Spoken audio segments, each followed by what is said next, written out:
Olá, bem-vindos a mais um E aí, professor? Oi, Walter. Dessa vez você ganhou. Claro, eu vivo perdendo pra você o tempo todo. Tudo bem, Martin. Você vai bem? Sim, eu vou bem. Eu vou tentando. Pois é, né? A Bíblia diz, não importa quantas vezes você caia. Ora, quem disse que eu caí? Eu estou velho. Ultimamente, tudo que eu faço é cair. Muito bem, vamos começar o nosso programa. Vamos começar. Mas antes, vamos pedir ao Senhor que seja a nossa bengala nas dificuldades. Muito bem, vamos orar. Querido Pai Celeste, vivemos em tempos muito importantes. As coisas estão acontecendo rapidamente e as pessoas podem ser facilmente enganadas. Pedimos que nos ajude a esclarecer as coisas, abençoe a todos aqueles que ouvirão e pedimos tudo, como sempre, em nome de Jesus. Amém. Martin, há duas questões que gostaríamos de abordar hoje. Bem, o assunto de hoje é o Rei do Sul. Sim, é o nosso pano de fundo aqui atrás. E esse é o tema de hoje. Mas há muita discordância com relação a este tema, não é? Sobre quem seria o Rei do Norte e o Rei do Sul.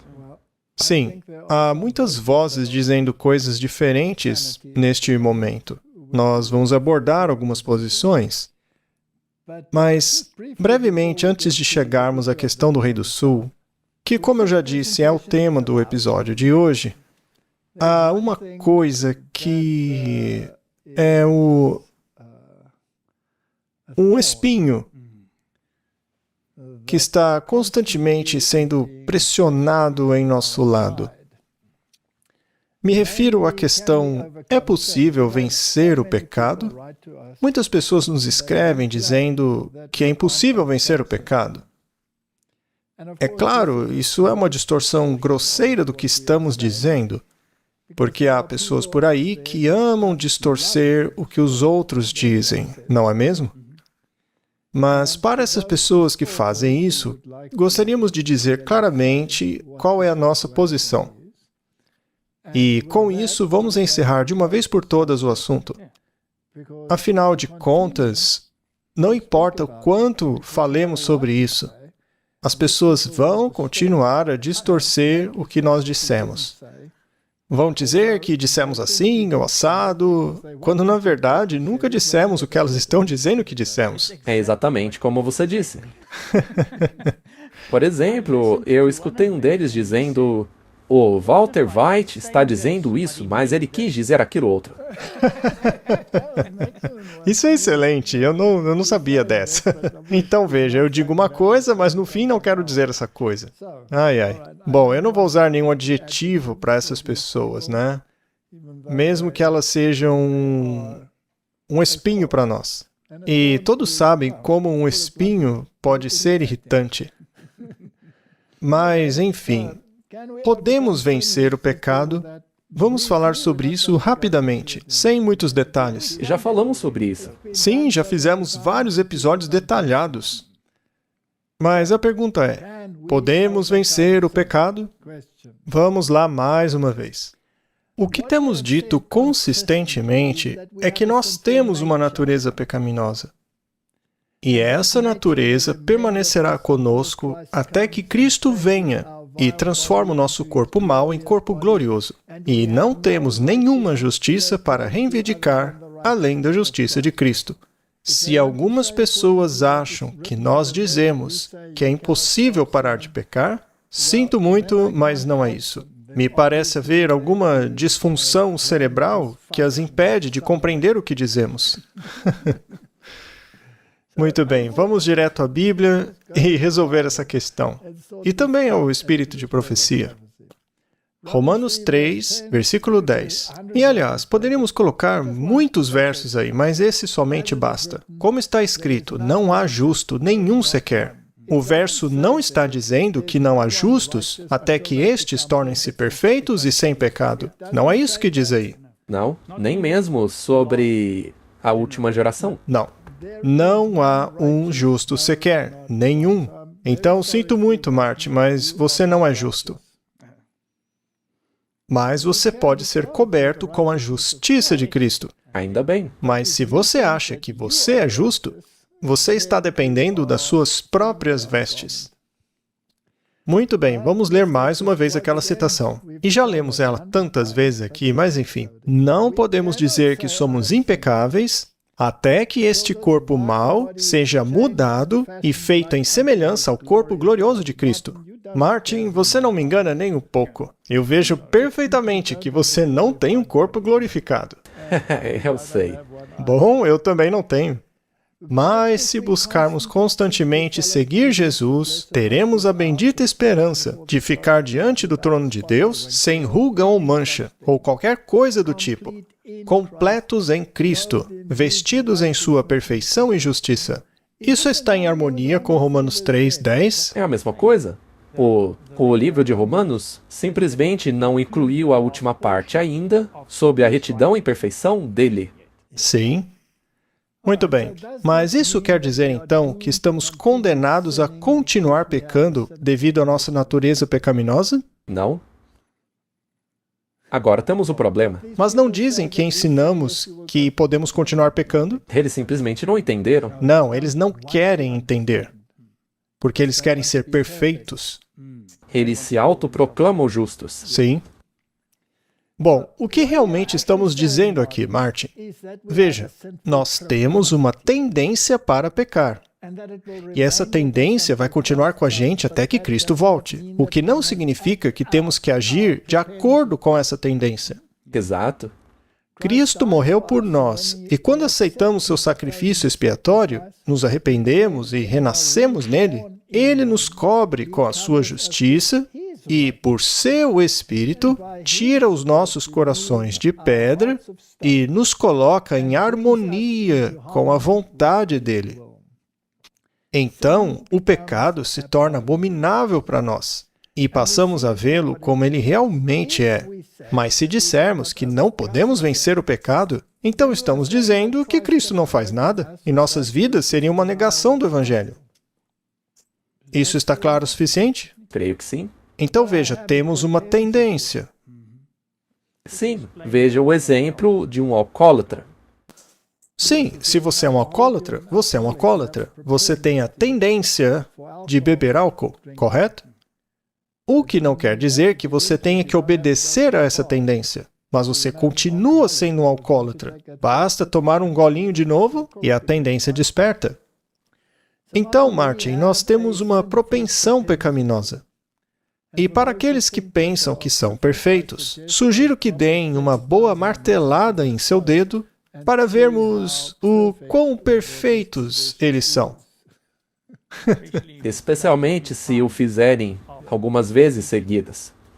É como aquela piada do eletricista despejando chumbo derretido naqueles capacitores. Ele erra o alvo e o chumbo derretido cai nas costas do seu companheiro que estava trabalhando lá embaixo. E o pobre sujeito é preso por atentado ao pudor, por suas palavras. Aí o juiz pergunta a ele, o que você disse? E ele responde, ô Carlos, por favor, meu amigo, tome cuidado com esse chumbo derretido. Você o derramou bem em minhas costas. Eu agradeceria se você tomasse um pouco mais de cuidado, por gentileza. Você acha que o juiz teria acreditado nisso? Eu acho que não. Você não acreditaria, Martin? Enfim. Bom, vamos continuar com o tema, né? Muito bem. Quando o conflito termina, e isso aqui é o espírito de profecia, tá? Quando os tempos de refrigério vierem da presença do Senhor, então os pecados da alma arrependida, que recebeu a graça de Cristo e venceu por meio do sangue do Cordeiro, serão removidos dos registros celestiais e colocados sobre Satanás, o bode emissário, o originador do pecado, e nunca mais serão usados contra o pecador. Quando o conflito da vida for terminado, quando a armadura for deposta aos pés de Jesus, Quando os santos de Deus forem glorificados, tenham sido ressuscitados ou glorificados diretamente pela volta de Cristo, será somente aí que será seguro afirmar que somos salvos e sem pecado. Mas alguns dirão: então você não está certo de sua salvação, não é? Veja, sempre que você faz uma declaração sobre algo, vem o outro lado e distorce tudo de novo. Pois é. Então você está querendo dizer que... Não, pare de inventar. Apenas preste atenção no que eu disse. Pois é, eu estava pensando... Quando você contou aquela piada e nós estávamos vindo, né? Agora alguns dirão que absurdo, vocês estão zombando de Jesus, estão zombando do sacrifício dele. Eles podem dizer o que quiserem. O fato é que temos uma natureza pecaminosa, ponto. Temos tendência para pecar. Porém, nós não queremos pecar. Nós abominamos o pecado. E ficaremos nesta situação até morrermos, ou até que recebamos o corpo glorificado. E, por meio disso, estaremos glorificando Cristo. Isso é o principal. E nós nunca pregamos aqui a autojustiça. Muito bem, agora eles vão dizer: então você quer dizer que não podemos afirmar que estamos salvos. O que podemos dizer é que temos fé naquele que começou uma boa obra em mim e que ele a completará. Então a responsabilidade não é minha, mas dele. Então, abandonem essa busca pelo ego. Apenas confiem em Cristo. É Ele que nos declarará justos. É Ele quem nos declara salvos. Muito bem, vamos dar uma olhada no que a Bíblia diz. Senão as pessoas vão dizer: ora, vocês estão falando apenas de Ellen White. Eu procurei pelas palavras não pequem nesta sequência aí na Bíblia. E há muitos outros versos. Pode haver centenas de textos sobre o pecado e o que ele faz. Mas as palavras não peques, na versão King James, existem em apenas 10 versículos. O primeiro está em Êxodo 20, versículo 20. E Moisés disse ao povo: não temais, porque Deus veio para vos provar, para que o temor dele esteja diante de vós, para que não pequeis. Então Deus não quer que pequemos. Não. Não, Ele não quer que pequemos. Mas, se você tem Deus em mente e o reverencia, isso o ajudará a não pecar. É o que o texto quer dizer. Sim, você estará se valendo da ajuda de Deus por se manter fixo nele. Muito bem. Então, quem faz isso em nós? Ele. E isso é o Antigo Testamento. Mas muitos acham que no Novo Testamento a lei desapareceu, então hoje podemos pecar. Mas, caso alguém não perceba, eu estou sendo irônico aqui, tá bom? 1 Samuel 14:34. Então disse Saul: dispersai-vos entre o povo e dizei-lhes: trazei-me aqui cada um seu boi e cada um a sua ovelha e matai-os aqui e comei. E não pequeis contra o Senhor comendo-os com sangue. Ele não quer que nós pequemos. Ele não quer que pratiquemos coisas que são pecaminosas. Salmos 4, verso 4. Temei e não pequeis. Conversai com o vosso coração na vossa cama e aqueitai-vos. Acalme-se e saiba que eu sou Deus, não é? Analise o seu próprio coração para estar em paz com Deus. Salmos 39, verso 1. Ao mestre de música, Salmo de Davi. Eu disse: eu guardarei os meus caminhos, para que eu não peque com a minha língua. Guardarei a minha língua. Guardarei a minha boca com freio, enquanto o ímpio estiver diante de mim. Uau, isso daí é bem forte, hein? Então, ele mantém silêncio quando estiver incomodado Sim. com o ímpio. Ele está lutando contra sua própria natureza caída. Muito bem. Agora lemos em Ezequiel. Contudo, se tu avisares o homem justo, aqui é Deus falando por meio de Ezequiel, para que o justo não peque e ele não pecar, ele viverá. Existe uma condição aí? Sim. Afinal, segundo a Bíblia, o resultado da transgressão da lei é a morte. E o resultado de não pecar é o livramento da alma. Vamos agora para o Novo Testamento. Desperte para a justiça e não peque. De quem é a justiça, Martin? De Cristo. Pois alguns não têm conhecimento de Deus, e falo isso para sua vergonha. Efésios 4:26. Fiquem irados, mas não pequem. Essa é difícil, hein? Muito. É muito difícil. Que não se ponha o sol sobre a vossa ira. É possível que alguém controle sua ira até o pôr do sol? É algo que realmente exige nossa força de vontade. Estou irado, mas vou me controlar. E não pecar. E se o chumbo derretido desce pelas suas costas? Hein, Martin? Só Cristo para te dar força. Pois é, Martin. João, meus filhinhos, eu escrevo essas coisas para que não pequeis. Mas e se o chumbo derretido descer nas suas costas e você acabar estourando? Temos um advogado junto ao Pai, Jesus Cristo o Justo. Eu acho que eu não consigo parafrasear esse verso aí. Talvez. Talvez. Mas Com certeza vão me interpretar de maneira errada. Se alguém vir o irmão pecar, pecado que não é para a morte, peça e ele dará vida àqueles que não pecam para a morte. Existe um pecado para a morte, e eu não digo que deve orar por esse. Ele está se referindo ao pecado contra o Espírito Santo, quando você perde a capacidade de se arrepender. Mas devemos ajudar uns aos outros, apoiar uns aos outros. Toda injustiça é pecado. E há pecado que não é para a morte. eu estava pensando, quando estávamos lendo a parte que dizia: se alguém pecar, temos advogado para com o Pai. Agora, existe aquela questão que alguns acreditam que quando ficarmos sem mediador aqui na Terra, é aí que começa o problema. Sim, neste caso, a gente já deveria ter conseguido a perfeição. Mas não, porque o nosso corpo ainda não estará glorificado. Sendo assim, como ficaremos sem o mediador? Ora, a Bíblia nos diz o que vai acontecer. Ele diz que dará ordem aos seus anjos sobre você e eles irão protegê-lo desse ataque.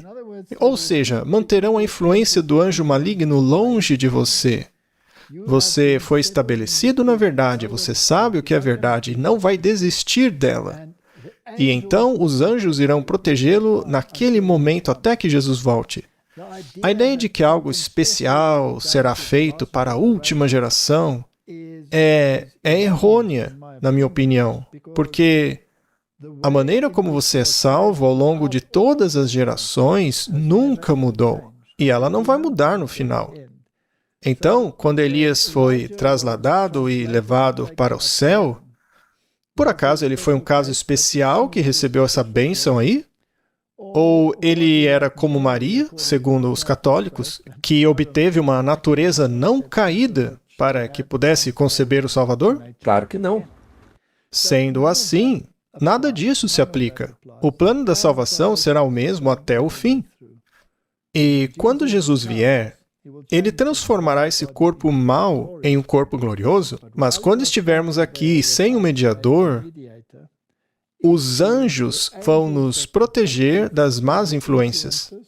Será também o Espírito Santo que trabalhou em nós, trabalhou em nossa mente, que manterá nela esse novo padrão de pensamento que escolhemos para que não seja abalado. Sim. É isso que significa estar tão firme na verdade, a ponto de não sermos abalados. Isso é estar selado. Então eu posso dizer, em termos claros, que durante esse período nós não pecaremos. Sim, acho que é correto dizer isso. Nós não pecaremos. Exato. Não pecaremos neste período. O que não quer dizer que não teremos mais nossa natureza caída. Nós continuaremos com a tendência ao mal. Ainda assim, não pecaremos neste período. Eu acho que isso esclarece muito a coisa. Neste ponto, nós dizemos a mesma coisa, que não pecaremos. No entanto, nós não acreditamos que neste período nosso corpo já esteja sem a tendência de pecar. Porque, Martin, os anjos são impecáveis? Sim. Eles têm tendência para pecar? Não, eles não têm tendência para pecar. Certo. Mas eles caíram? Parte deles, sim. Um terço pecou. Muito bem. Vamos ver outro exemplo. O Adão, lá no Éden. Ele era sem pecado? Sim. Ele tinha tendência para pecar? Não. Mas ele caiu? Sim. Então havia possibilidade. Sim. E há uma grande diferença aí. Faz toda a diferença. Então, Martin, mesmo que no fim dos tempos atingíssemos essa natureza perfeita, não poderíamos cair sem o mediador? Não poderíamos cair do mesmo jeito? Com certeza.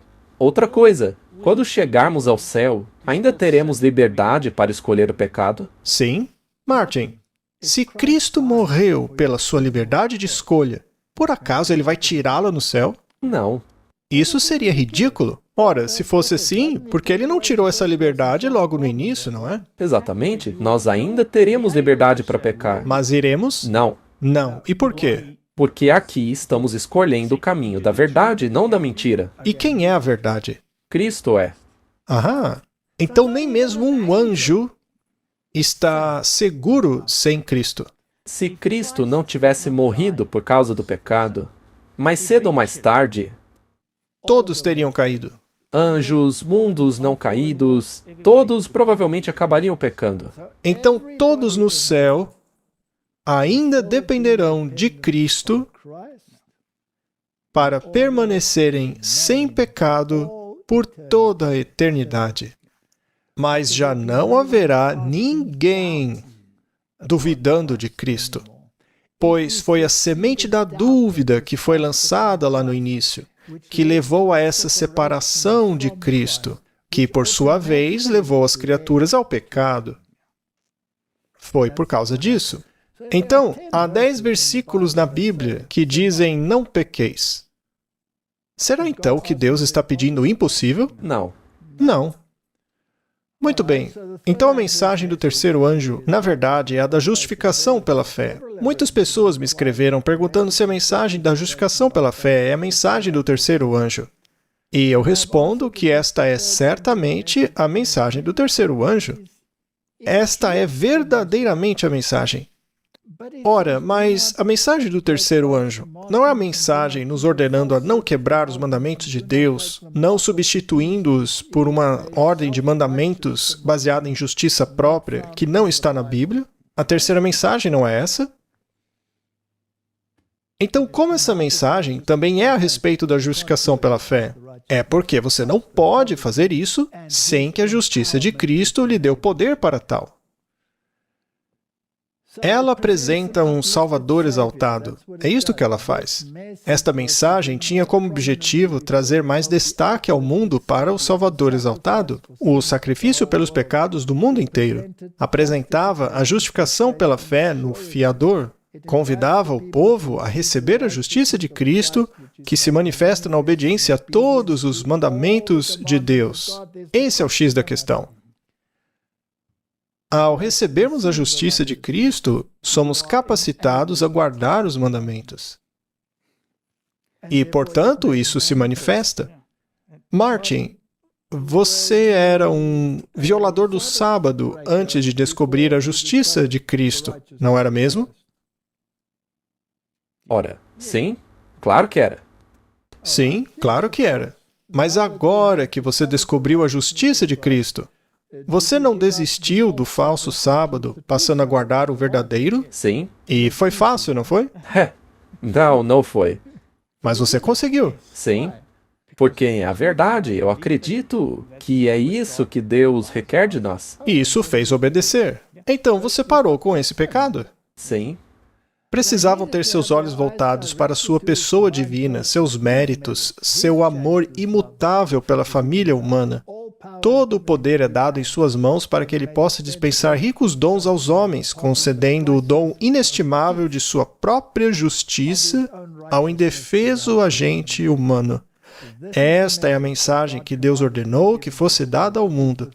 É a terceira mensagem angélica que deve ser proclamada em alta voz e acompanhada do derramamento do seu Espírito em grande medida. Então, Martin, o que estamos dizendo é o seguinte: parem de se orgulhar de sua ausência de pecado e aceite a justiça de Cristo como seu passaporte para o céu. Nunca diga, ora, veja como eu consegui me livrar do pecado. Isso é farisaico. Há um versículo que diz: cuidado, se você julga estar de pé, cuidado para que não caia. Cuidado com essa ideia de achar que chegou lá. Muito bem, agora vamos à pergunta novamente. Podemos vencer o pecado? Ora, nós temos que vencer o pecado. Mas temos que vencer o pecado em Jesus.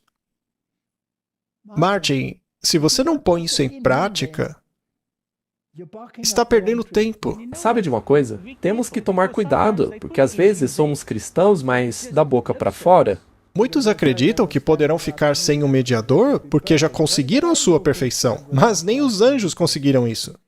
É Jesus que nos capacita, Ele nos conduz. Ele vive a sua vida dentro de nós. E agora eu faço a pergunta, Martin. Nós não cantamos isso? Viva a tua vida dentro de mim. Ó Jesus, etc, etc. A gente não canta isso?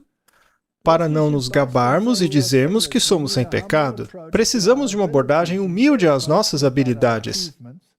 Em vez de nos gabarmos de nossas conquistas e dizer que somos sem pecado, lembremos-nos de quem somos e demos glória a Deus por tão grande salvação. O caráter que desenvolvemos aqui é o caráter que levaremos conosco para o céu. Você concorda com isso? Com toda certeza. Vejamos o que o livro Parábolas de Jesus tem a dizer. Quando a voz de Deus despertar os mortos, eles sairão da sepultura com os mesmos apetites e paixões, os mesmos gostos e desgostos que nutriam quando vivos. Deus não faria um milagre para recriar um homem que não foi recriado quando este teve toda a oportunidade e provido com toda a facilidade. Durante seu tempo de vida, esse homem não teve prazer em Deus, não teve prazer em servir a Deus. Seu caráter não está em harmonia com Deus. Ele jamais seria feliz na família do céu. Simples assim. Os pensamentos que você leva consigo para o túmulo são os pensamentos com os quais você acordará. E a rebelião que leva para o túmulo é a mesma com a qual acordará. Sim. É isso aí. Temos que deixar Cristo nos renovar aqui. Nosso caráter não será transformado no túmulo. Portanto, essa transformação deve ocorrer aqui e agora. Nenhuma carne será justificada pelas obras da lei. Não há poder na lei para salvar o transgressor dela. Se o homem, depois de sua transgressão, pudesse ter sido salvo por meio de sua dedicação em cumprir a lei, aí Jesus não precisava ter morrido. Os fariseus não lavavam os copos por dentro e por fora e ainda coavam o que ia dentro? Tudo isso para não beberem um líquido contaminado? Ora, isso ajudou em algo? Em nada? O homem poderia depender de seus próprios méritos e dizer, sou impecável. Não é o que alguns dizem? É isso. É como aquele manto da parábola do homem que entrou na festa do casamento. Jesus olha para ele e diz, amigo, que roupa é essa que você está usando? Então, eu costurei essa roupa perfeitamente com a minha capacidade. Eu mesmo alcancei minha perfeição. Eu me basto. Deus jamais rebaixará a lei ao padrão do homem, e o homem jamais poderá se elevar para responder às suas reivindicações de perfeição. Mas Cristo veio ao nosso mundo e pagou a dívida do pecador, sofreu a penalidade pela transgressão da lei e satisfez a justiça, e agora o pecador pode reivindicar a justiça de Cristo. Onde abundou o pecado, superabundou a graça. O pecador agora pode reivindicar a justiça de Cristo. Mas alguns acham que conseguem a perfeição sozinhos. Romanos 5:8. Mas Deus prova o seu amor conosco em que, sendo nós ainda pecadores, morreu Cristo por nós. Para mim, é bem claro. Então vamos refletir sobre isso novamente. Esse aqui é um comentário meu. Dessa forma, potencialmente, cada pessoa pode ser salva porque o sangue de Cristo é suficiente para todos. Mas isto significa que todos serão salvos? Não? Não. Porque somente aqueles que aceitam o plano de salvação e cumprirem suas condições serão salvos. Correto? Potencialmente, todo homem pode ter acesso ao céu, mas poucos são os que encontram porque não procuram. Mas o que dizer daqueles que nunca ouviram a verdade? Existe diferença entre aqueles que sabem a verdade e os que não sabem? Não é uma boa pergunta? Lá em Romanos, ele tem muito a dizer sobre os que estão sob a lei e aqueles que não estão sob a lei. Em outras palavras, aqueles que conhecem a lei e sabem o caminho de Deus e os que não conhecem o caminho. Ah, mas aí você acabou de complicar as coisas. Você vai ter que explicar sobre Romanos agora. Porque exatamente isso que você acabou de mencionar é uma das razões pelas quais todo mundo evangélico diz que você não precisa cumprir mais a lei. Anulamos assim a lei? Deus nos livre. Nós cumprimos a lei. Então, uma questão de equilíbrio. Curioso que eles nunca mencionam esse verso, né? Mas enfim, vamos ver o que diz o manuscrito 130. Um comentário sobre João 15, 22. Os testes de Deus diferem. É o que Romanos diz também. O teste de Deus para os pagãos que não têm luz e para aqueles que vivem onde o conhecimento da verdade e da luz tem sido abundante é completamente diferente. Ele aceita daqueles em terras pagãs uma fase de justiça que não satisfaz quando oferecidas por aqueles em terras cristãs. Ele não exige muito onde muito não foi conhecido. Olha que interessante. É uma declaração muito única. E ela está em harmonia total com o livro de Romanos. Então, se você aceitou a Cristo e afirma ser um cristão, isso coloca mais responsabilidade sobre você? Com certeza. Isto significa, então, que em Cristo devemos nos esforçar para ser um exemplo para os outros? Claro que sim. Temos que trilhar o caminho da santificação. Muito bem. Em harmonia com o espírito de profecia, eu gostaria de declarar publicamente que nunca aleguei ser um homem sem pecado. Nunca afirmei ter superado a minha natureza pecaminosa. Ainda assim, eu afirmo claramente que eu não quero pecar. Com certeza. E, pela graça de Cristo, posso vencer o pecado. Do contrário, onde se encaixaria a santificação? Ela não teria razão de existir. Podemos dispensá-la, continuar com a justificação e continuar pecando. E assim podemos jogar fora a lei? Sim. Então, todo aquele que afirmar que nós ensinamos que podemos continuar pecando livremente porque estamos presos a essa natureza pecaminosa, não entenderam a justificação pela fé e nem a santificação. Porque na Bíblia diz que sem a santificação ninguém verá a Deus. Mas a questão de quanto você entende da verdade desempenha um papel fundamental porque Deus é um Deus justo. Acho que as pessoas não entendem que é a santificação. Acham que tem que trabalhar para ela, mas é Cristo que nos santifica. Não é pelas obras da lei que somos salvos. Somente as obras feitas por Cristo em você é que têm valor para Deus. Na verdade, isso mantém você na santificação. Até mesmo um pagão que seja uma pessoa decente e gentil, mesmo sendo pagão, ainda assim é motivado pelo Espírito de Cristo, ainda que não saiba, porque sozinho seria impossível ele conseguir isso. Porque o seu chefe seria o próprio Satanás, o grande tirano. Espero que isto tenha clarificado o assunto. Eu não quero falar sobre isso de novo. Mas, Martin, mal posso esperar para ter um corpo glorificado, para que assim tenha um fim essa luta constante contra a nossa própria natureza caída. Um dia, essa luta constante contra o próprio eu finalmente vai acabar. Não é maravilhoso? Claro que é. Guardei os caminhos do Senhor e não me afastei impiamente do meu Deus. Aqui é Davi falando. Martin, leia a história de Davi e veja o que ele diz aqui. É claro que isso é o tipo de Cristo, que realmente fez isso. Ele não fez nada de mal e nunca se afastou de Deus. Então, sua única reivindicação seria o tipo de Cristo. Pois todos os seus juízos estavam diante de mim, e não rejeitei os seus estatutos. Eu sempre fui justo diante dele e me guardei da minha iniquidade. Isso rima com a história de Davi na Bíblia, Não? mas se assemelha com a história do Antítipo. Isso, com a de Cristo. Então vamos colocar a ênfase onde ela está. Vamos agora começar o nosso tema de hoje. Oba! Espero que nunca mais falemos sobre aquele assunto novamente. Muito bem, estamos falando sobre o Rei do Norte e o Rei do Sul. O nosso último episódio foi sobre o Oriente Médio. Falamos sobre o Rei do Norte. Quem é ele? Se seria o papado, a Turquia, o islamismo? Quem seria ele?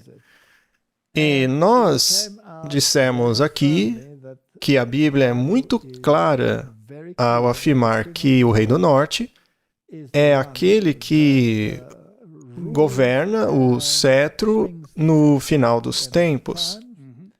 Ele é o poder do chifre pequeno. E ao lermos o livro de Daniel, veremos que um julgamento está ocorrendo no céu, enquanto o chifre pequeno fala palavras orgulhosas aqui embaixo. É sobre isso, não é? Ninguém pode negar que o chifre pequeno é o papado. Ninguém pode realmente negar que ele seja o Rei do Norte. E como mostramos naquele episódio, o mistério da Babilônia pode ser apenas uma coisa: Babilônia, o Rei do Norte. Certo? Agora, se as pessoas quiserem ver estudos mais profundos sobre o tema, porque muitos pediram, né? Podem assistir a série Reacendendo a Reforma, que colocaremos no link da descrição desse vídeo, sobre quem é o Rei do Norte. Nunca mudamos nossa posição sobre isso. Fizemos o episódio 204, que claramente é um estudo completo sobre Daniel 11, e as pessoas também podem assistir. E o Matthew Shanche também recentemente fez um vídeo excelente sobre isso. E antes ele fazia parte do mesmo grupo de pessoas que agora afirma que a Turquia é o Rei do Norte. E, portanto, o Islã desempenhará um papel importante no fim dos tempos. Mas ele se distanciou desse ensinamento, se separou desta mentalidade. Eu vou colocar o link para o vídeo dele também. Isso seria maravilhoso, Martin. Não precisamos repetir o que ele disse, porque ele fez um ótimo trabalho já. Então assistam o vídeo dele. E eu acabei de lembrar que na sua série Ataque Total, você fez um programa sobre a conexão islâmica.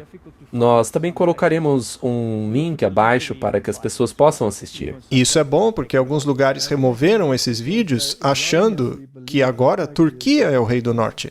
E outros, é claro, acreditam que o Islã é o Rei do Sul. E é sobre isso que falaremos agora. Sim, vamos resolver esse assunto de uma vez por todas para podermos nos concentrar em outras coisas, né? Afinal, temos eventos do tempo do fim acontecendo e não podemos ficar falando toda hora de coisas que já explicamos aqui antes, né? Sim, o que vamos continuar fazendo é, no futuro, mostrar como o Rei do Norte está se encaixando com o Rei do Sul. Mas não temos que fazer toda hora um estudo bíblico profundo sobre este assunto, porque já fizemos muitos nesse canal. Mas só por desencargo de consciência faremos mais uma vez.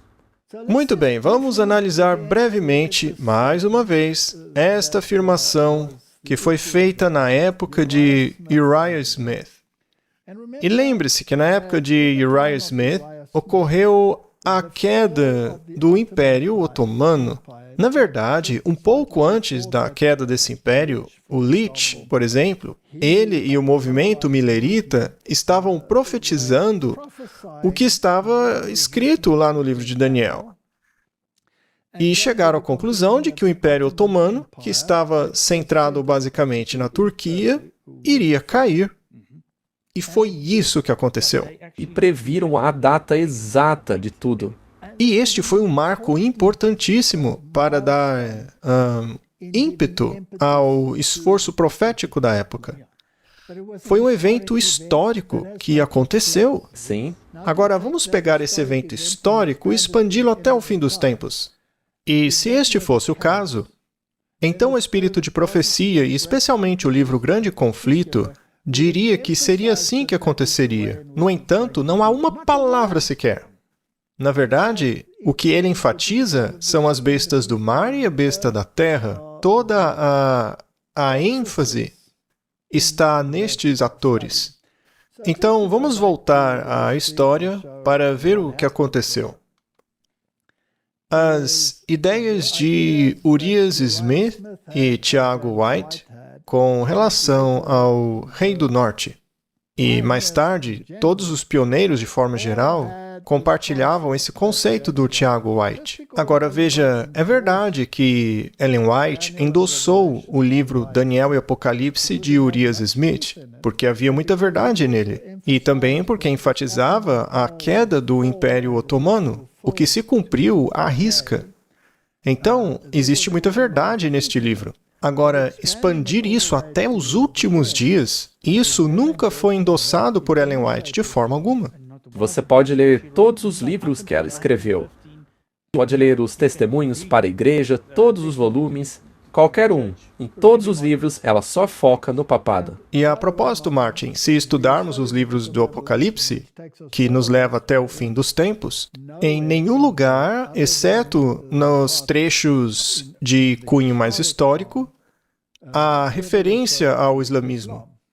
Então, historicamente, sim. Mas quando se trata de escatologia dos últimos dias, aí em Apocalipse 10, 11, 12, 13, 14, 15, até o fim dos tempos, não há menção deles lá. Os últimos atores da história da Terra são a besta que saiu do mar e a besta que saiu da terra. Não há menção alguma do islamismo nos últimos dias. Então vamos olhar essa questão.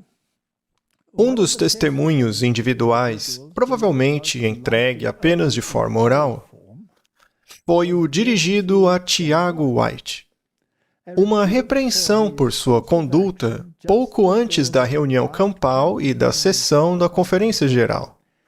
Ele e Urias Smith tinham visões conflitantes sobre a profecia do Rei do Norte, retratada em Daniel 11, e o poder apresentado no versículo 45, que chegaria ao seu fim sem ninguém para ajudá-lo. Tiago White, em seu discurso na manhã de sábado, 28 de setembro, na tenda recém-montada para a reunião campal, rebateu as interpretações de Smith. Ele sentia que a abordagem de Smith, indicando que o mundo estava à beira do Armagedon, ameaçaria o forte apoio financeiro necessário para a obra da igreja em rápida expansão. Esses detalhes da história são interessantes. Sabe, eu vi alguém argumentando que o Tiago White, ele fez isso apenas para, como posso dizer, ele combateu a visão do Urias Smith apenas para evitar que houvesse qualquer problema. Você acha que isso pode ser verdade? Claro que não. Isso é um completo absurdo. Portanto, a mensagem de Ellen White ao seu marido foi uma repreensão por seguir um curso que levaria o povo a ver diferenças de opinião entre os líderes, que diminuiria sua confiança neles. Para os líderes da igreja, posicionar-se em uma posição dividida diante do povo era arriscado. Tiago White aceitou a repreensão, mas foi uma das experiências mais difíceis que ele teve que enfrentar, pois sentia que estava fazendo a coisa certa. Ou seja, ele estava fazendo a coisa certa teologicamente. O problema foi a maneira como ele fez isso. E todos nós temos esse tipo de problema para trabalhar em nós. Às vezes, defendemos a verdade de uma maneira não adequada. É muito interessante que em nenhum momento Ellen White revele qual deles estava certo. Mas essa não era a questão. O cerne da questão era a importância de os líderes apresentarem uma frente unida diante do povo. É como eu disse, se você estudar Apocalipse, na parte que tem que ver com o fim dos tempos, você não vai encontrar o Islã, a Turquia ou nenhum deles mencionado em lugar algum. Você não encontra, e nem mesmo no Grande Conflito, nem mesmo em qualquer outro livro dela. É sempre a besta que sai da terra, que é o cristianismo evangélico, e a besta do mar, que é o papado. Este é o eixo em torno do qual tudo gira. Quando se chega na parte que diz que todo mundo se maravilharia após a besta, Ok. Então, essas pessoas dizem que isso só vai acontecer após o fim do tempo de graça. Mas nós vimos que na apresentação do Matt Shanshi, e você também já falou muito disso, que hoje mesmo todo mundo está correndo para o Papa por qualquer motivo pequeno. Pois é, nós até já fizemos um episódio no passado sobre o Êxodo e o faraó do Êxodo, sobre quem as pragas caíram. E nada tem que ver com o ataque da Turquia a Jerusalém. Sempre tem que ver com anular a lei de Deus. Você, Moisés, fazem o meu povo Shabat, ou seja, guardar o sábado. Esse era o problema. E será a mesma coisa no final. É uma questão do homem do pecado contra Jesus Cristo. Então, vamos esquecer isso. Já falamos sobre isso muitas vezes. O Matthew Shanshi acabou de fazer um vídeo. Põe o link aí embaixo e é isso aí. As pessoas podem consultar. Eu só digo a todos, não se confundam com essas teorias estranhas por aí, esses ventos de doutrina. Bom, vamos agora focar no Rei do Sul. Porque, Martin, também já vi pessoas afirmando que o Rei do Sul é o Islã. Eles insistem com essa ideia. Então, vamos estudar um pouco para ver o que a Bíblia diz sobre isso. Lembre-se, o espírito de profecia nunca disse em palavras claras: o rei do norte é o papado, o rei do sul é isso ou aquilo, certo? Você tem que descobrir lendo na história e na profecia. Vamos lá. O rei do sul, historicamente, era o Egito, assim como o rei do norte era a Babilônia. Então, quem ou o que poderia representar o antitípico rei do sul? Essa é a questão. No capítulo 11 de Apocalipse é retratada uma guerra contra a palavra de Deus, na qual suas duas testemunhas, isto é, o Antigo e o Novo Testamento, são abertamente atacados por um poder que sai do abismo. Durante séculos, a Igreja de Roma governou e a palavra de Deus esteve escondida em uma língua morta, debaixo de tradições e fábulas. A Reforma Protestante devolveu a palavra de Deus à humanidade e Satanás empregou uma nova estratégia para destruir sua veracidade. Então, segundo a Reforma Protestante, esse é o critério sobre o qual temos que trabalhar: a Bíblia e somente a Bíblia. Agora, isso destrói o poder do papado, pois este se baseia em tradição e outras coisas supérfluas. Então, como você ataca a Bíblia? Bom, você tem que usar outra estratégia. E eles usaram muitas estratégias. Uma delas era mudar um pouquinho ali, um pouquinho ali. É isso aí. Inserir a teoria da evolução na religião para torná-la aceitável. Temos que observar todo o quadro. Quando um erro em uma roupagem é detectado, e aliás, isso aqui foi tirado do livro Grande Conflito, Satanás apenas mascara esse erro com um disfarce diferente, e multidões o recebem tão prontamente como no início. Quando o povo descobriu que o romanismo era um engano, e isso foi graças à Reforma Protestante, né? E ele não conseguiu, por meio dessa agência, levá-los à transgressão da lei de Deus, ele os instou a considerar toda a religião uma fraude e a Bíblia uma fábula. E, rejeitando os estatutos divinos, entregaram-se à iniquidade desenfreada. Portanto, se você rejeitar as diretrizes de Deus, você terá uma iniquidade desenfreada. Isso se chama iniquidade, é livrar-se da lei. Abandono da lei de Deus. Vamos continuar. Ao terminarem o seu trabalho, isso é, o testemunho do Antigo e Novo Testamento, o período no qual as duas testemunhas estavam para profetizar vestidas de saco terminou em 1798. À medida que se aproximavam do término de seu trabalho na obscuridade, a guerra seria travada contra eles, ou seja, a Bíblia, pelo poder representado pela besta que sobe do abismo. Em muitas nações da Europa, os poderes que governavam a Igreja e o Estado foram controlados por Satanás durante séculos por meio do papado, e não da Turquia.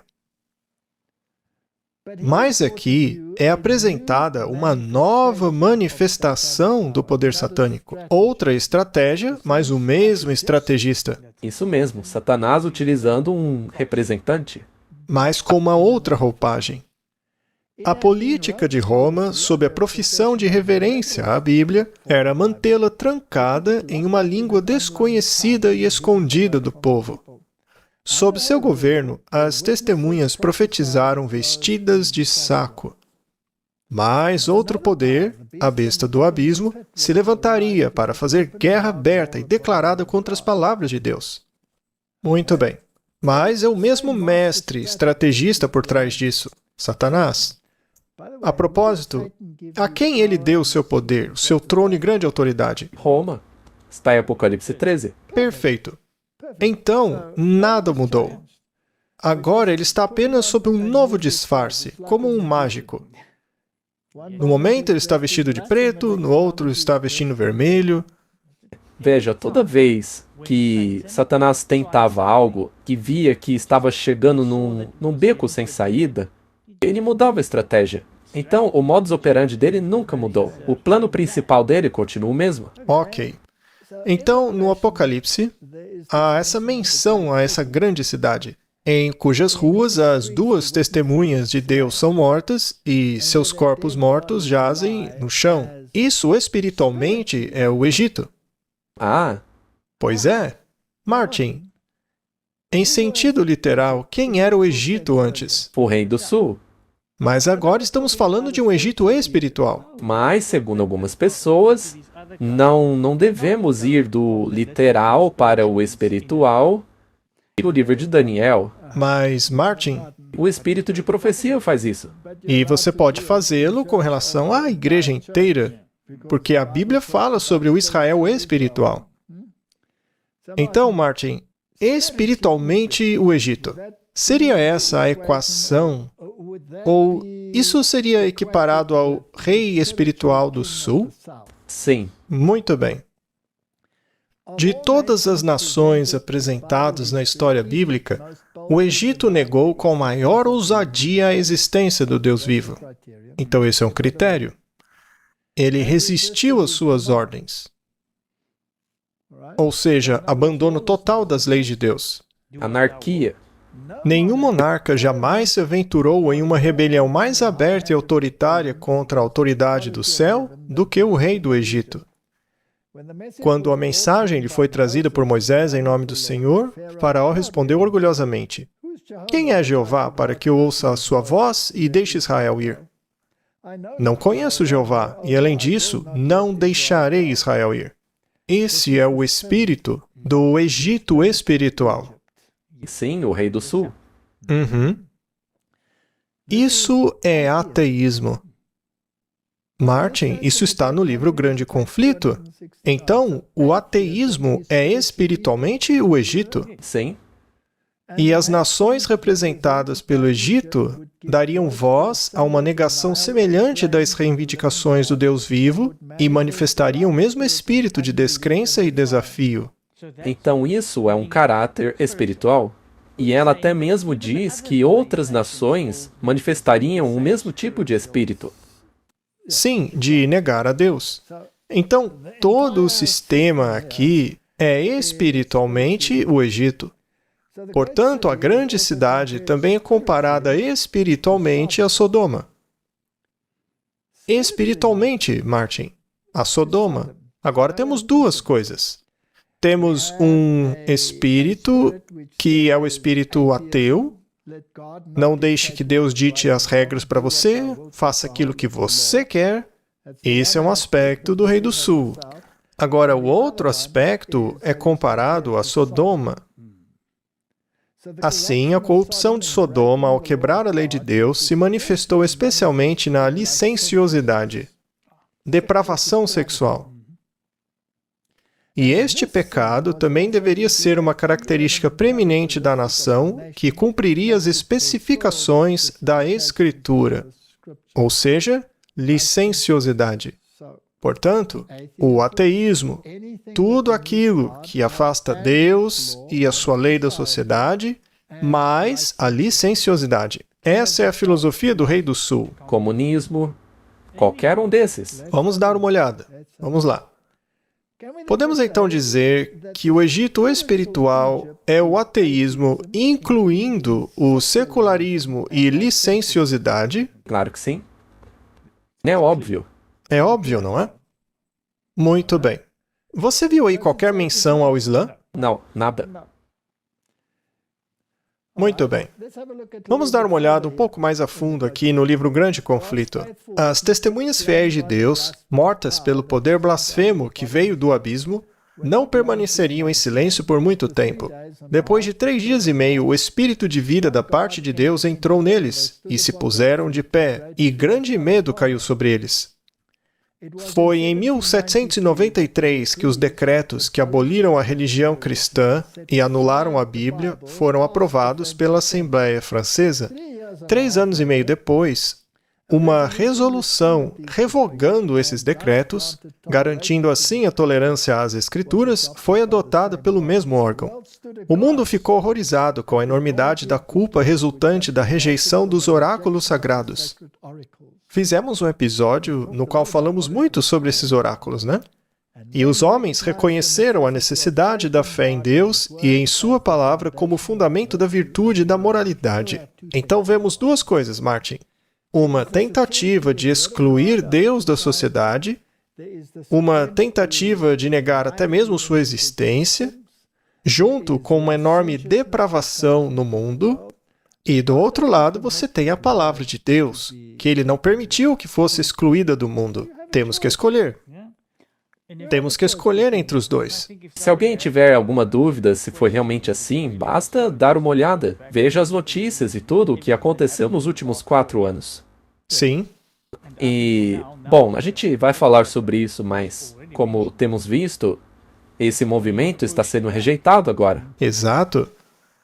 Então, o que aconteceu na Revolução Francesa?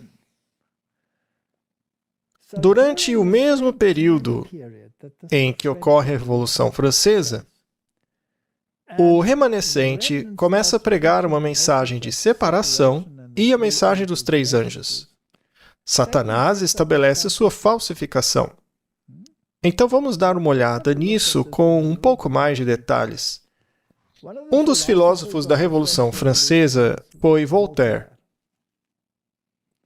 Essas pessoas não eram nem um pouco morais. Ainda assim, eram jesuítas. Ele era um jesuíta. Os jesuítas foram criados para combater a reforma. E qual é a maior arma que Deus deu à reforma? A Bíblia? A Bíblia. Vamos atacar a Bíblia, disseram eles. Do contrário, nunca venceremos. Vamos colocar algo no lugar da lei de Deus.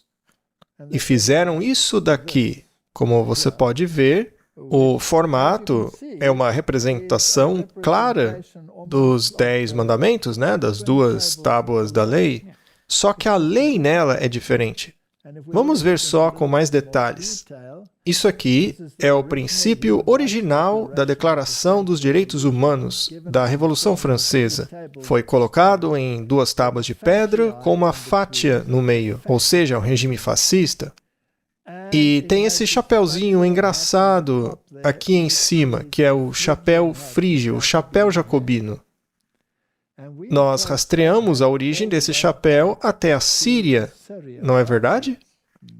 Onde o homem livre, em outras palavras, na terminologia moderna, aquele que está em um nível da maçonaria, serve a um poder superior, que era o rei da Assíria, que por sua vez é o tipo do rei da Babilônia, que é um tipo do papado. É um resumo, né? Então, você tem o olho que tudo vê dos jesuítas acima dele. E, claro, a serpente com o rabo na boca. Para eles, é a serpente que dá a vida, que não tem um começo nem fim. Este é o Deus desse mundo, o Lúcifer. Então, no lugar da palavra de Deus, você tinha agora os direitos humanos. Direitos humanos, direitos humanos, direitos humanos. Tudo é direitos humanos. Você tem direito à pornografia, têm direito de satisfazer todos os seus desejos, tudo. Aqui no livro Educação, lemos sobre a Revolução Francesa. Milhares, assim, são levados a crer que seu desejo é a norma máxima, o passaporte para a liberdade. Acreditam que o homem é responsável apenas para ele mesmo. Isso é a filosofia deles. Quando isto é ensinado logo no início da vida de uma pessoa, quando o impulso é forte e a exigência para autocontrole e pureza é mais urgente, onde estão as salvaguardas da virtude? O que impede que o mundo se torne uma segunda Sodoma? Ao mesmo tempo, a anarquia busca varrer toda a lei. Afinal, a anarquia é a ausência de lei, né? Buscando varrer toda a lei, não apenas a divina, mas também a humana. A centralização de riqueza e poder. Isso está acontecendo hoje? Claro. Eu me lembro de que você também falou sobre isso na série Ataque Total. Com todas essas pequenas empresas aglomeradas em grandes corporações gigantescas. Exato. Vastas combinações para o enriquecimento de poucos à custas de muitos. Também estamos vendo isso. Quanto dinheiro o Bezos gastou em um casamento? Eu não me lembro do valor, mas foi uma loucura. Primeiro disseram que foi $500 milhão, depois 1 bilhão. Ele poderia ter tirado alguns países da miséria com esse dinheiro. Poderia ter resgatado alguns países, né? E tirado muitas pessoas da fome e da pobreza com esse dinheiro. A vasta combinação para o enriquecimento de poucos à custas de muitos. A união das classes mais pobres para a defesa de seus interesses e reivindicações. O espírito de agitação, de revolta e derramamento de sangue. A disseminação mundial.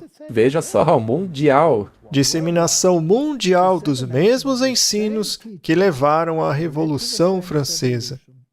Tudo isso tende a envolver o mundo inteiro em uma luta semelhante àquela que convulsionou a França. Então nós teremos uma guerra de mentalidades. É o nome do nosso canal em inglês. Pois é, e veja, é exatamente isso que vimos nos últimos 4 anos. Com certeza. E quem são os manda-chuvas? Bom, se você estudar a Revolução Francesa, verá que foram os jesuítas por trás dela. Com a fuga dos huguenotes, um declínio geral se instalou na França. Cidades industriais florescentes entraram em decadência. Distritos férteis retornaram à sua natureza selvagem. Lentidão intelectual e declínio moral sucederam a um período de progresso incomum. Paris tornou-se um vasto asilo. E estima-se que, ao eclodir a Revolução, 200 mil indigentes reivindicaram caridade das mãos do rei. Martin, quantas pessoas vivem em programas de assistência social hoje? Milhões. Somente os jesuítas floresceram na nação decadente e governaram com terrível tirania sobre a igreja e as escolas, prisões e galés. O número de rapazes e moças de 17 anos assassinados por aquele governo execrável pode ser contado às centenas. Bebês arrancados do peito eram jogados de lança em lança ao longo das fileiras jacobinas. No curto espaço de 10 anos, multidões de seres humanos pereceram. Martin, quanta pedofilia existe no mundo hoje? É doentio. Quantas meninas e meninos são massacrados nestas situações profanas por aí? Tráfico de pessoas. Martin, esse espírito está em toda parte hoje. E está sempre ligado a algo muito preeminente, a pessoas importantes e notáveis na mídia. No mundo todo isso. Sim, e apesar de serem julgados, são libertados. Quando apareciam como membros de sua ordem, está falando dos jesuítas, né? Usavam um traje de santidade, visitando prisões, hospitais, ministrando a doentes e pobres, professando ter renunciado ao mundo e portando o sagrado nome de Jesus. Eles andavam por aí fazendo o bem. Mas, sob esse exterior irrepreensível, os propósitos mais criminosos e mortais estavam frequentemente ocultos. Era um princípio fundamental da ordem que o fim justifica os meios. Por esse código, mentira, roubo, perjúrio e assassinato não eram apenas perdoáveis, mas também louváveis, quando serviam os interesses da igreja. Sob vários disfarces, os jesuítas abriram caminho em cargos de Estado, ascendendo a conselheiros de reis e moldando a política das nações. Tornaram-se servos para atuar como espiões de seus senhores. Estabeleceram colégios para os filhos de príncipes e nobres, e escolas para o povo comum. E os filhos dos pais protestantes foram atraídos para observâncias dos ritos papistas, como vemos hoje. Todas as universidades do mundo são administradas com base nos princípios jesuítas. Elas viraram fossas, Martin. Não se pode nem mencionar Deus nelas. Podem até ter um departamento de teologia que tem que ser estritamente preso à teologia dos jesuítas, mas quanto ao restante, tem que ser totalmente secular e ímpio. Toda a pompa e ostentação exteriores do culto romano foram utilizadas para confundir a mente e deslumbrar e cativar a imaginação. E assim, a liberdade pela qual os pais haviam trabalhado e sangrado foi traída pelos filhos.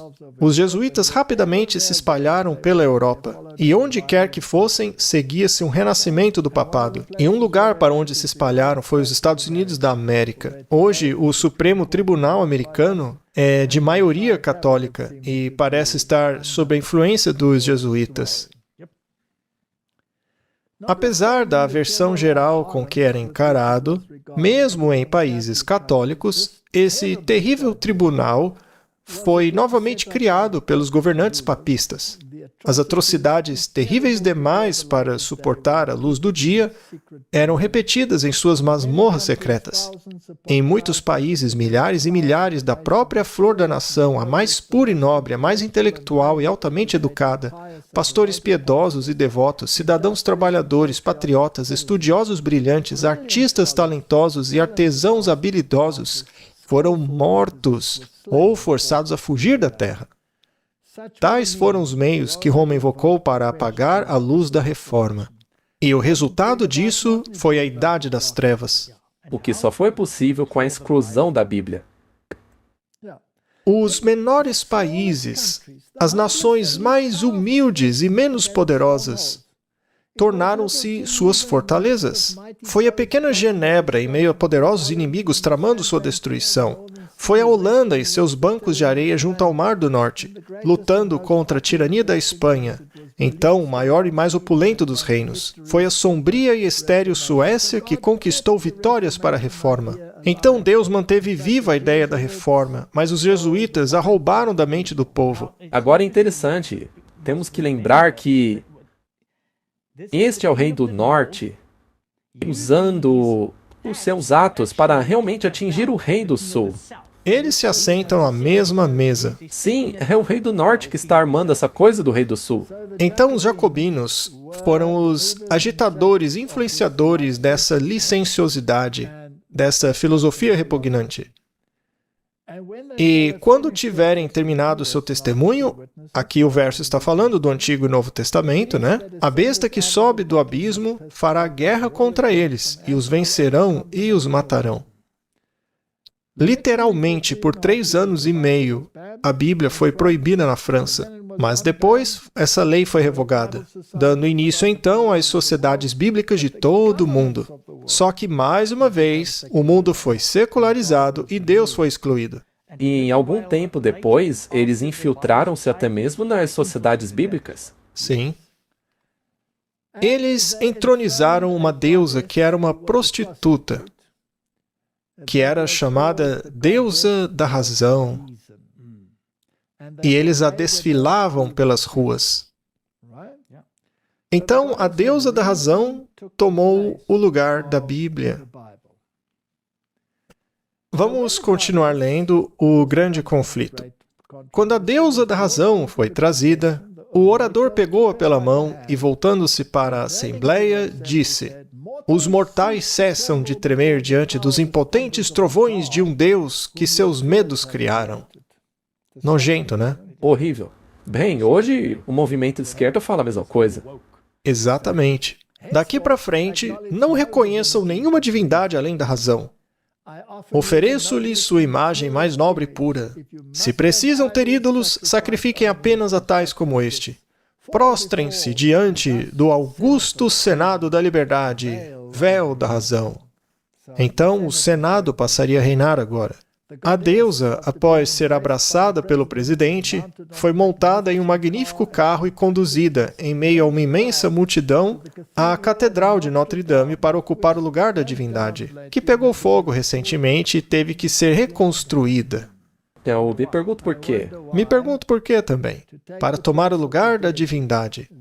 Então ela foi elevada ao altar maior e recebeu a adoração de todos os presentes ali.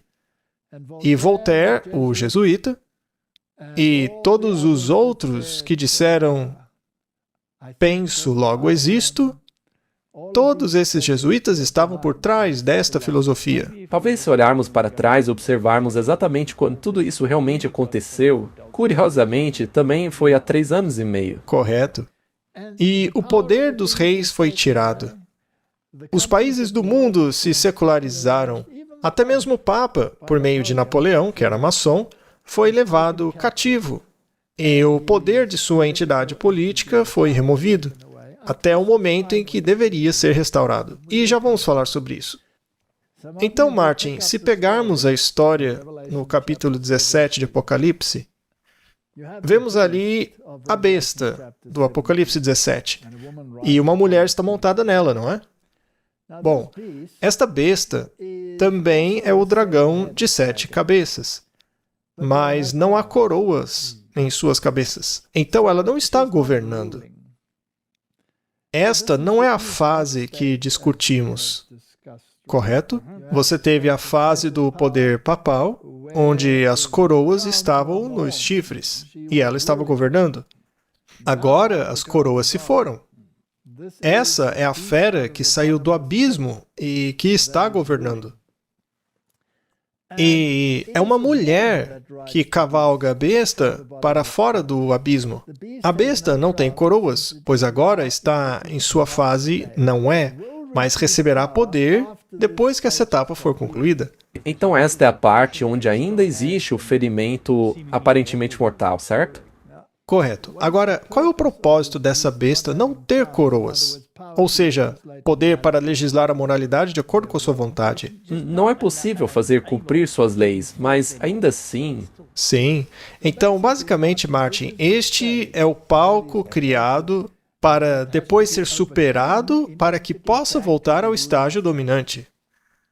Se pularmos para o verso 12, veremos que os 10 chifres que viste são 10 reis, que ainda não receberam o reino, ou seja, ainda não receberam coroas, mas que receberão poder como reis por 1 hora, juntamente com a besta.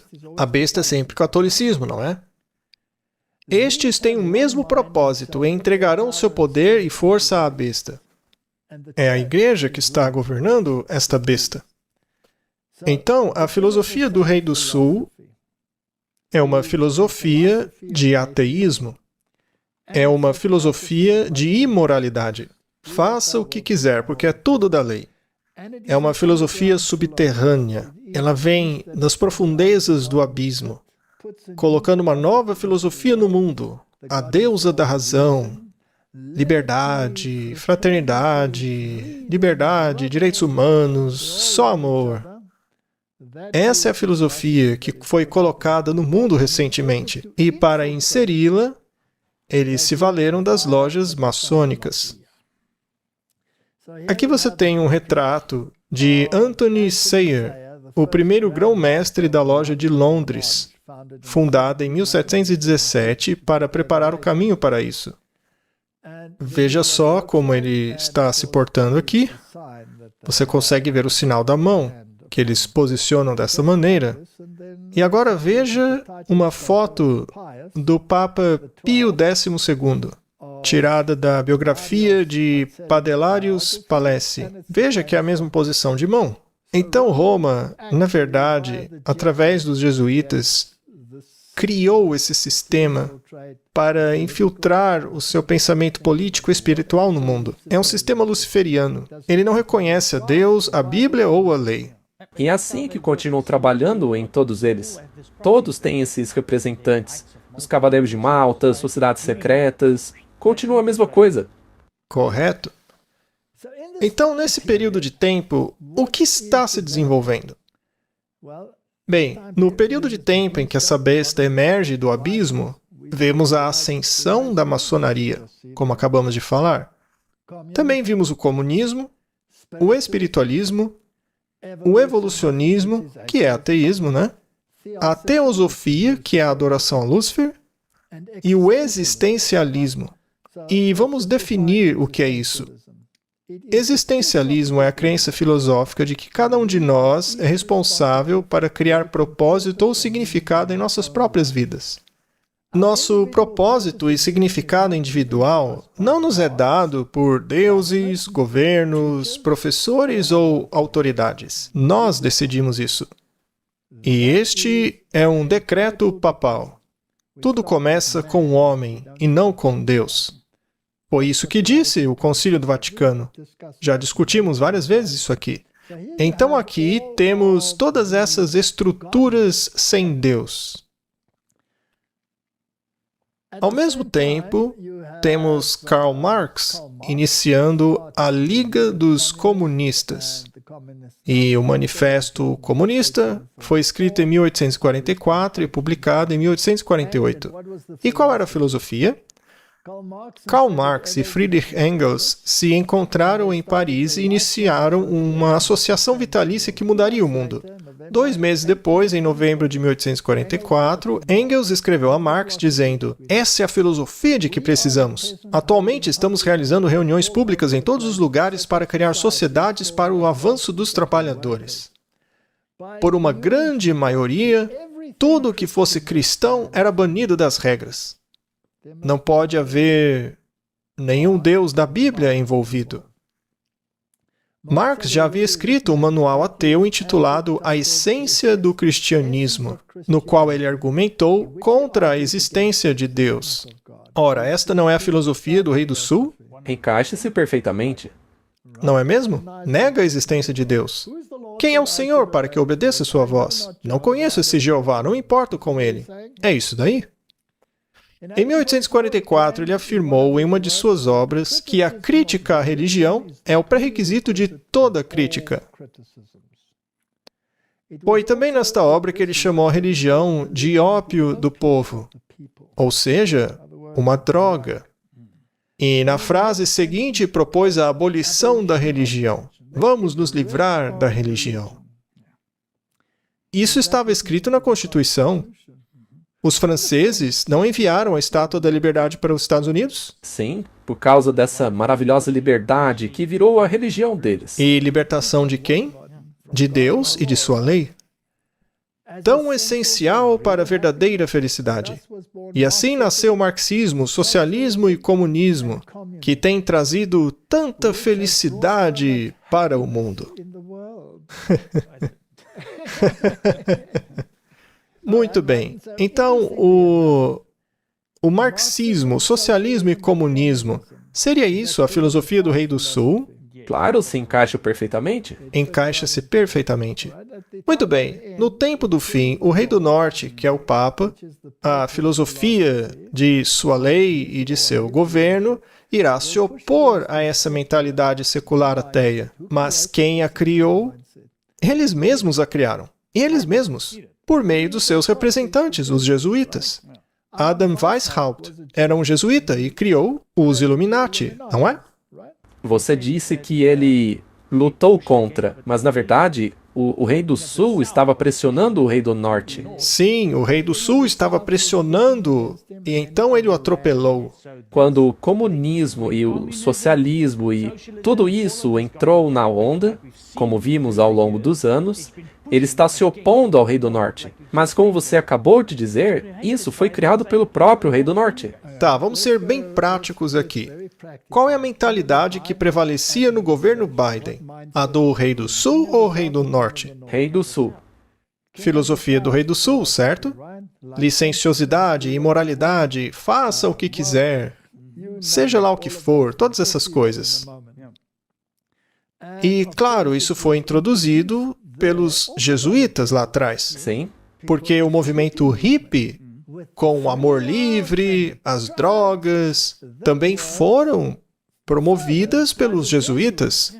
Eles saíam por aí com seus carrinhos cheios de flores, distribuindo LSD, drogas, para certificarem-se de que fossem a São Francisco com flores no cabelo, para praticar a imoralidade, enquanto fumavam um baseado, ao som de Silverbird, etc, etc. Lucy in the Sky, com diamantes, LSD, tudo isso daí. Agora, eu estava pensando aqui. O Biden é católico, supostamente rei do norte, mas ele joga para o rei do sul. Ele interpretou o papel do rei do sul. E durante o movimento hippie, também não foi um candidato do rei do norte para presidente? Sim. Então, toda vez que vem esse movimento ateu, na verdade ele é promovido por alguém do rei do norte. Sim, tem alguém por trás nos bastidores, que é o papado. Veja só, 1844, veio a Origem das Espécies. Quando que essa obra foi escrita por Darwin? Bem, ele diz aqui, por algumas anotações curtas que ampliei em 1844. Então, vem aqui a filosofia de que Deus não existe. Esse é o rei do sul ou o rei do norte? Rei do sul. Vamos dar uma olhada no conceito de ascensão da licenciosidade ocidental.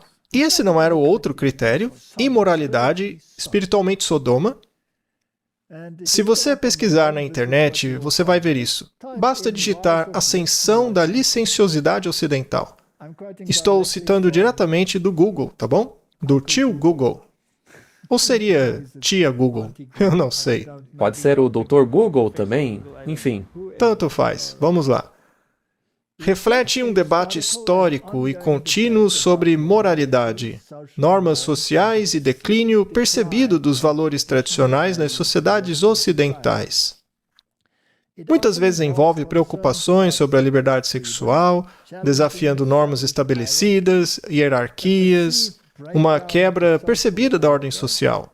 Esta ascensão percebida está frequentemente ligada a mudanças culturais mais amplas, incluindo mudanças de atitude em relação à sexualidade, gênero e autoridade. Aqui está uma análise mais detalhada do conceito. Conceito histórico. O termo licenciosidade tem sido usado ao longo da história para criticar comportamentos considerados imorais ou excessivos, particularmente em relação à conduta sexual. Acabamos de ver isso aí no espírito de profecia, não é? Nos séculos XVIII e XIX, e não foi essa a época da Revolução Francesa? As preocupações com a licenciosidade eram frequentemente associadas à ansiedade sobre mobilidade social e à influência percebida na política.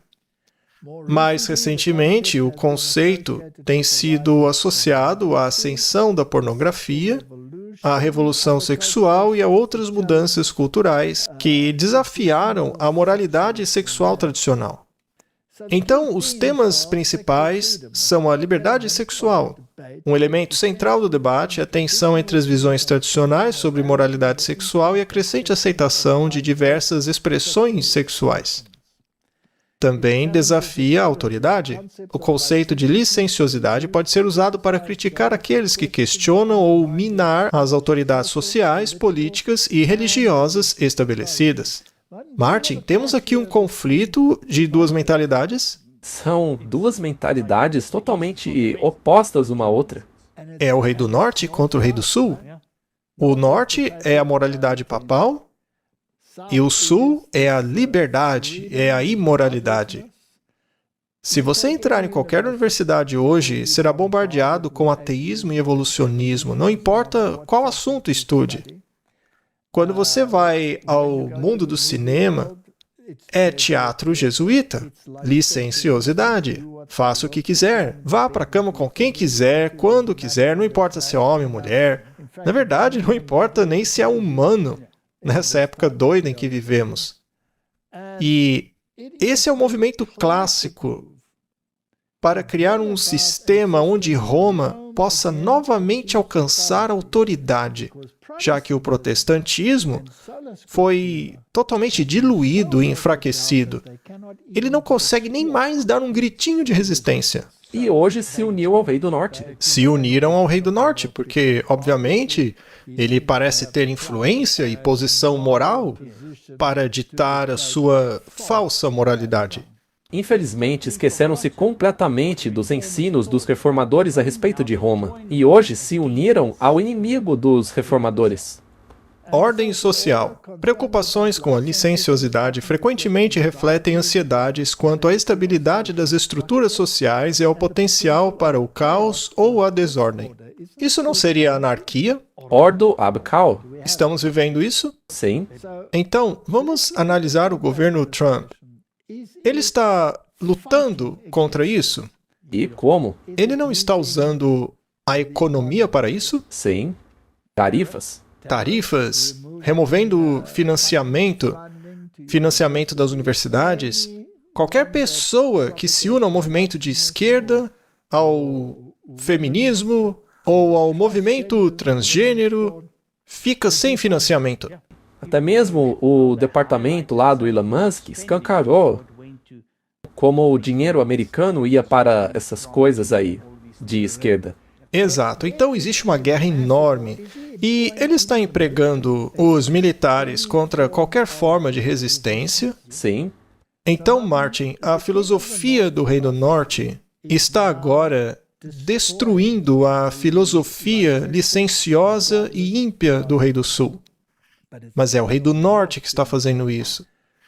Então, é isso que está acontecendo nessa escala. E, ao mesmo tempo, o Rei do Norte está ocupando e estabelecendo sua unidade em todas as religiões.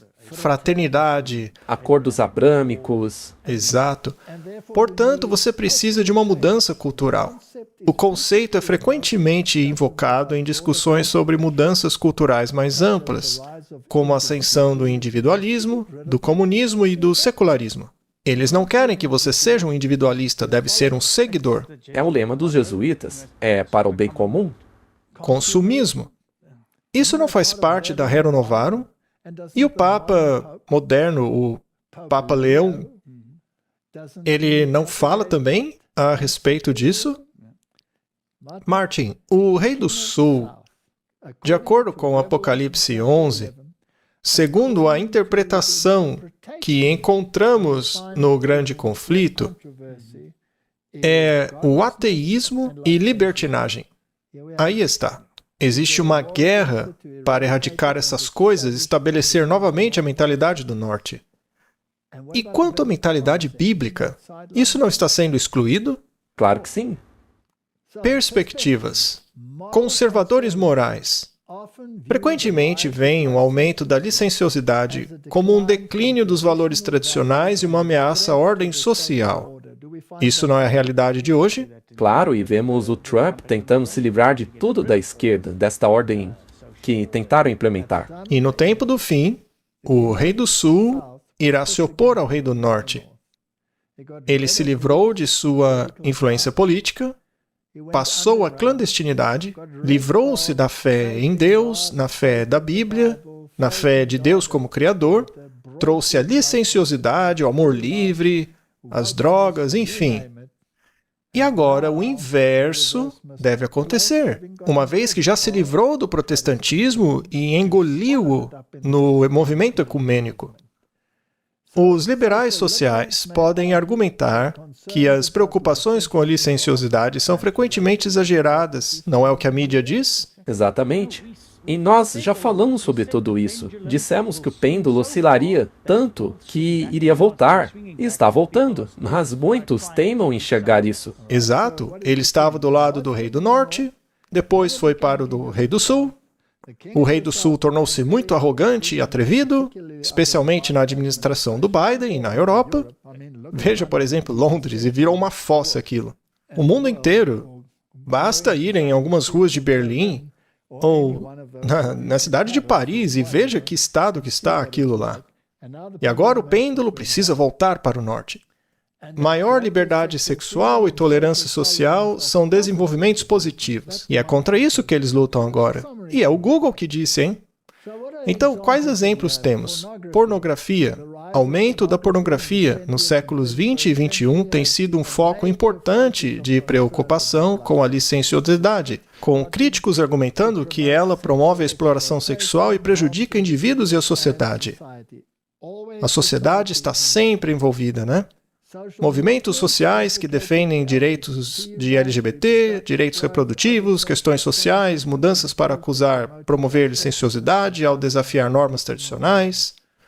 Normas tradicionais. Quem martela a tradição nas pessoas? Igreja Católica. A Igreja Católica Romana. Discurso político. O termo licencioso pode ser usado na retórica política para atacar oponentes e demonizar suas ideias. Isso está acontecendo hoje? Veja, isso aconteceu bastante durante o governo Biden.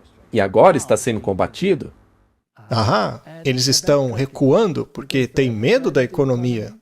Porque o dinheiro deles está sendo tirado. A Universidade da Pensilvânia teve que mudar isso para retomar as compensações que foram entregues a essas pessoas. Sob um pretexto ou outro, você vai ser preso, você vai ser colocado de lado se não jogar o meu jogo.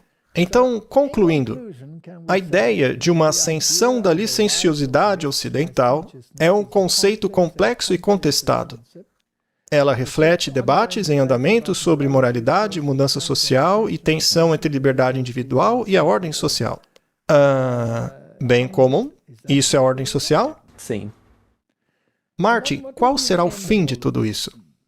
Bem, depois que essa mentalidade do Rei do Sul tomou conta, agora ela tem que ser superada e os reis do mundo devem devolver seu poder à besta. Em outras palavras, Roma novamente ditará a sua moralidade por meio da lei. E então o que acontecerá? Capítulo 11, versículo 15. O sétimo anjo tocou a trombeta e houve grandes vozes no céu, dizendo: Deste mundo se tornaram os reinos de nosso Senhor e do seu Cristo, e ele reinará para todos sempre. Martin, o reino de Deus será estabelecido, mas não pelo homem, já falamos sobre isso. E os 24 anciãos que estavam assentados em seus tronos diante de Deus prostraram-se sobre seus rostos e adoraram a Deus, dizendo: Graças te damos, Senhor Deus Todo-Poderoso, que és e que eras, porque assumiste o teu grande poder e reinaste. Nenhum poder terreno irá reinar. E as nações se enfureceram, e a tua ira veio, e o tempo dos mortos, para que sejam julgados, e que tu deves dar recompensa aos teus servos, os profetas, e aos santos, e aos que temem o teu nome, pequenos e grandes, e que destruas os que destroem a terra. Então, Martin, Deus vai destruir todo o sistema. E o templo de Deus foi aberto no céu, e a arca da sua aliança foi vista no seu templo. Essa é a lei de Deus. E houve relâmpagos, e vozes, e trovões, e terremotos, e grande saraiva. A lei de Deus terá um papel fundamental no fim. Sim. E aí haverá terremotos e grande granizo. Essa aqui é a sétima praga, é a destruição de tudo. Então, basicamente, podemos resumir dizendo: A tua palavra é lâmpada para os meus pés e luz para o meu caminho. Ou nos apegamos a isso, ou acabaremos junto ao poder papal, que nega a palavra de Deus e estabelece seu próprio conjunto de moralidade. E se não nos apegarmos a Deus, podemos parar no rei do Egito, que é a filosofia do rei do sul, na outra extremidade. E a filosofia do rei do norte vai prevalecer sobre o sul, vai assumir o controle, já está planejando tudo. A Turquia não tem absolutamente nada a ver com essa história. Ela será incorporada ao Rei do Norte. Já está incorporada ao Rei do Norte. Vamos terminar com uma citação final. Nas palavras de um antigo reformador a respeito da igreja cristã, a Bíblia é uma bigorna que produziu muitos martelos. Essa frase é muito boa, Martin. Diz o Senhor: nenhuma arma forjada contra ti prosperará. E essa bigorna também desgastará o martelo do Rei do Norte. Ambos serão destruídos pela palavra de Deus. Diz o Senhor: nenhuma arma forjada contra ti prosperará, e toda língua que se levantar contra ti em juízo, tu a condenarás. A palavra de Deus será a vencedora. A palavra do nosso Deus permanecerá para sempre. Todos os seus mandamentos são fiéis. Eles permanecem firmes para todo sempre. São feitos em verdade e retidão. Isaías 48. Salmos 111, 7 e 8. Tudo o que é construído sobre a autoridade do homem será derrubado. Mas aquilo que é fundado sobre a rocha da imutável palavra de Deus permanecerá para sempre. Martin, se não tomarmos posição ao lado deste livro, se não guardarmos os mandamentos de Deus, como estão escritos aqui, cairemos.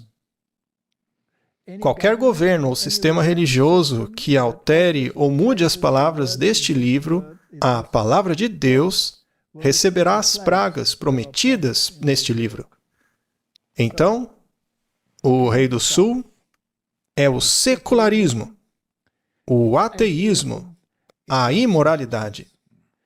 Esta filosofia dará lugar à filosofia do Rei do Norte, à supremacia papal, com suas fábulas e leis papais. E todas as nações entregarão seu poder à besta, incluindo as nações islâmicas. Essa é a história da Bíblia. Não vejo nenhuma outra história além dessa. Esta é a guerra que temos que assistir e nada mais. Vamos orar?